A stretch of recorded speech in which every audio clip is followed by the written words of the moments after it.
Excuse me! Taxi! This is the 77 WABC minicast. Well, we have a visitor. With us today is the Speaker of the House, and we have Mike Johnson, and, third in line for the presidency, but I hope he never gets there right now, and because we need the President of the United States doing what he's doing. And, Mr. Speaker, a lot of things going on. Yeah. I mean, it's only Tuesday and a lot of things going on. Right.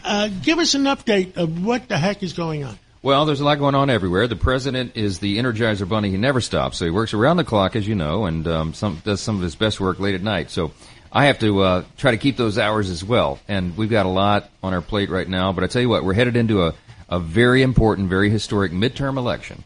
And I've been in New York campaigning with our candidates and raising money. And it's going to take a lot of money to win. But I'm absolutely convinced we're going to hold the majority. We're going to grow the majority for the Republicans because we've got a great record to run on. We've got great candidates. Our fundraising is off the charts because people know they're very motivated. They know the stakes are so high.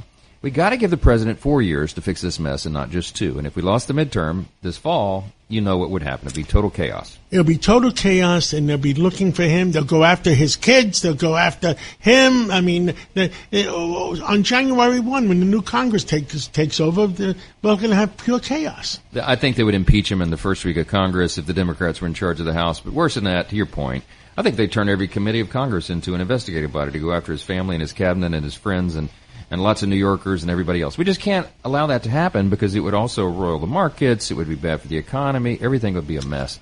We got to stay in charge, and I think we will. I'm very bullish about the midterms, and we're going to run right through the tape and make sure it happens. Mr. Speaker, I mean, there used to be common sense in Washington where the Democrats and the Republicans would sit around, and even in the days with Bill Clinton and Newt Gingrich, even in the days with Ronald Reagan and Tip O'Neill. Yeah. What's happened in the last 10 years? It's a great question. Here's the problem. This is not our father's Democratic Party, okay? They've gone far, far to the left. The insurgent left has all the energy and the excitement, and they're moving the party over the cliff. They have left people behind, and that's why we had a true demographic shift in the 2024 election. We had a record number of Hispanic and Latino voters, for example, and black and African American voters, and Jewish voters, and union workers, and people who have not typically been with the Republican Party, but they came to us because they knew the Democrats were leaving them behind.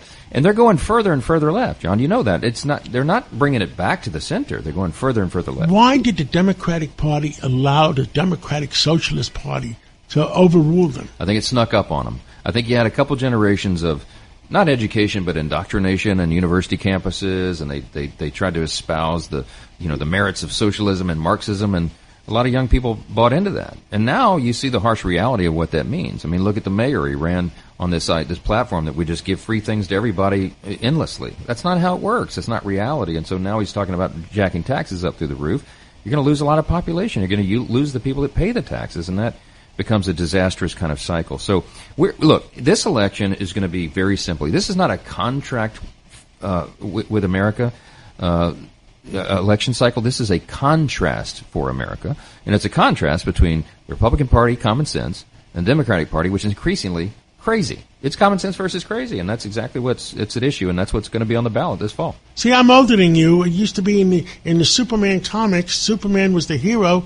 And then there was Bizarro Comics. Bizarro World. Where it's Bizarro World, and it seems like, and I used to be a Democrat 30 years ago, but you can't even do that. When I grew up in Louisiana, I'm not kidding, I did not even know a Republican. I mean, there weren't any. They were all the old blue dog, Democrats of the South, but that party doesn't exist anymore. And this party, increasingly, 30 years ago, we were arguing about shades of regulation and how large the government should be. Now it's like, are we going to be a capitalist, free market, constitutional republic, or are we going to be a socialist, Marxist utopia? That's the challenge. That's what I think it's going to take, Mr. Speaker, is maybe if they lost 49 states coming in November, maybe common sense will come back to the Democratic Party. Well, one would hope, but we don't see good trend lines right now. What's happening is you have a lot of, little Mamdanis who are popping up around the country to run in all these races.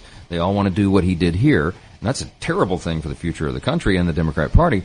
But what's happening is the incumbents in Congress, who are trying to still be centrist or moderates, the handful of them left, they have to take further and further positions to the left in order to politically survive. So it's driving the party further to the fringe, and they're going to leave the people behind. The American people are not on board with woke policies and DEI and men and women's sports and trans surgeries and all this kind of crazy stuff. They want simple things like photo ID to vote.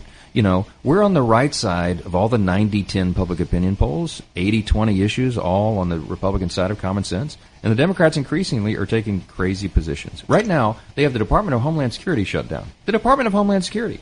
It has all the agencies that keep Americans safe in a dangerous time. And they don't care because they're playing political games.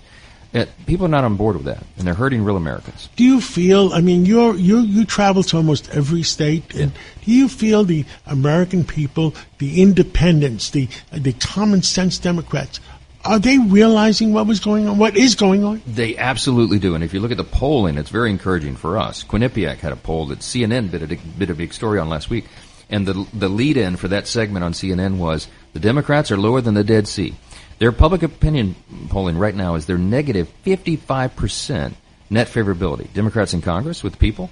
And among independents, they're negative 60% favorability.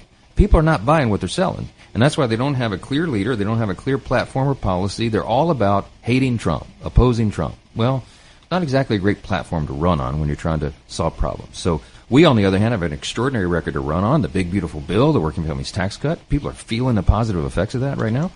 They're going to feel that all the way into the election cycle. It's going to make a big difference.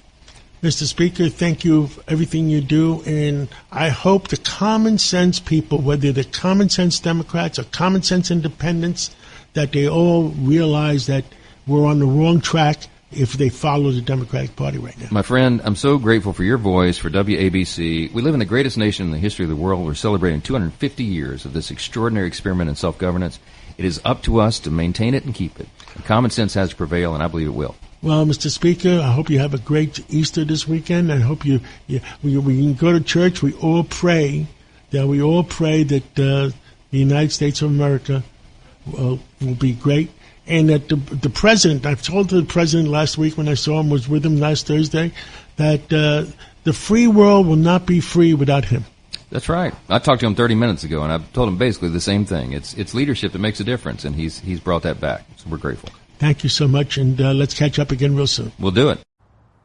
Hey, sweetie, your mother showed me this Carvana thing for selling the car. I'm going to give it a try. Wish me luck. Me again. I put in the license plate. It gave me an offer. Unbelievable. Okay, I accepted the offer. They're picking it up Tuesday from the driveway. I haven't even left my chair. It's done. The car is gone. I'm holding a check. Anyway, Carvana, give it a whirl. Love ya. So good, you'll want to leave a voicemail about it. Sell your car today on Carvana. Pickup fees may apply.